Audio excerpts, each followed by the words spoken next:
Joining us now at the N-Form Petroleum Safety Conference in Banff is Greg Ford with Talent Click Workforce Solutions. Greg, thanks you so much for joining us here on iCan Media. My pleasure. Tell us a little bit about the session that you just had. It's called Before It Happens, How to Predict Behavior. Sure. So the way it starts is with most industrial organizations concerned with safety, what they're finding is 90% of the incidents that are taking place are due to human error. They've got the right equipment, they've got the right rules and training and so on, and yet still there are people that just seem to be hardwired differently that are causing incidents.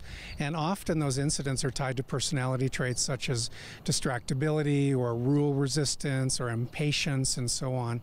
And so we help identify who those people are. But the difference is, it's not with a finger pointing, it's not blaming the worker, it's to say, this is how you're born. We were all born differently.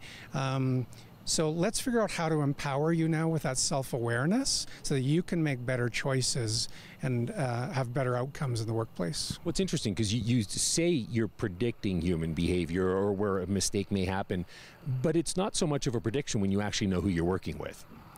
That's very much true, actually, yes. So a lot of organizations, we call it predictive analytics. There can be, this is not a silver bullet, it's not a magic solution that will absolutely identify every single person, and it certainly can't predict, precisely when they're going to have an incident or what that might look like. We deal with stats and probabilities, and put it this way, companies are seeing some pretty significant incremental gains by using this kind of extra behavioral intelligence in the workplace. Let's talk a little bit about the costs involved when there is a mistake. What are we losing as far as disability time and such goes with companies? So according to the U.S. National Safety Council, the average cost of an injury is about $38,000. And that's just direct costs. Of course, then there's property damage, there's legal costs, replacement of workers, never mind brand damage. So that could be 4 or 5 times the direct costs. So it's enormous.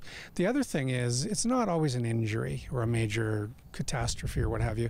It can just be the slips, trips, and falls which get reported and which cost so much time and paperwork.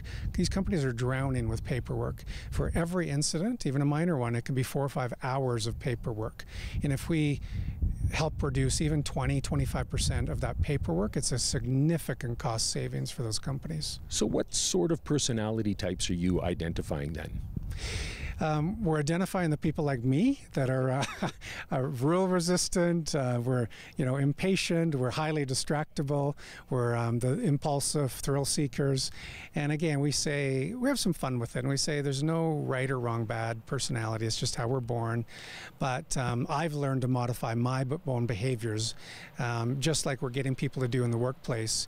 When they don't feel threatened, they think, okay, you're accepting me for who I am, just because I happen to be more of a impulsive person.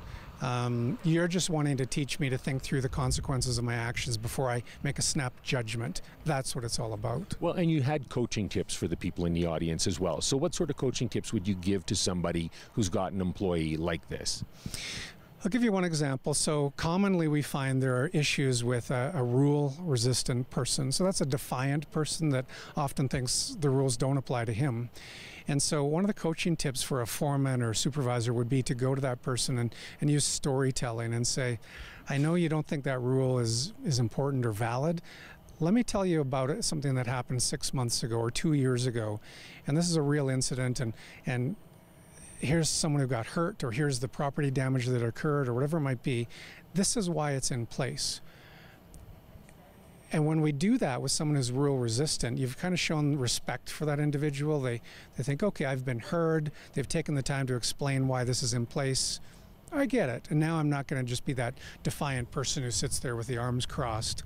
I'm probably more likely to adhere to the rules. You made a comment about safety self-awareness. Perhaps you can explain that for us. So it's about learning who we are, these natural default settings or how we're hardwired. And a lot of people, they haven't gone through a personality assessment in the past, especially one connected to safety and these traits we're talking about. So one example that I often give is when I'm driving down the road, the old me is the person that you would look beside you and see, you know, I'm on my phone text messaging or you know, making a call or something. Now I don't. I interrupt that pattern of behavior because I have that self-awareness, and I put the phone in the glove compartment or in the back seat, or I pull over to make a call. So the urge and impulse to still be checking my phone while I'm driving doesn't go away. But now I've stopped that pattern of behavior, and I make different, better choices because of that self-awareness and self-monitoring that takes place. So what are you hoping people are able to take away from your seminars?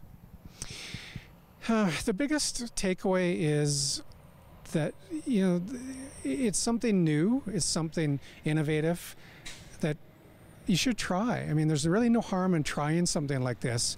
It does work. We've got all the scientific, technical research to back it up. We've got case studies, and there are other organizations that offer this kind of thing as well. But it's quick and easy and actually quite affordable to give something like this a try.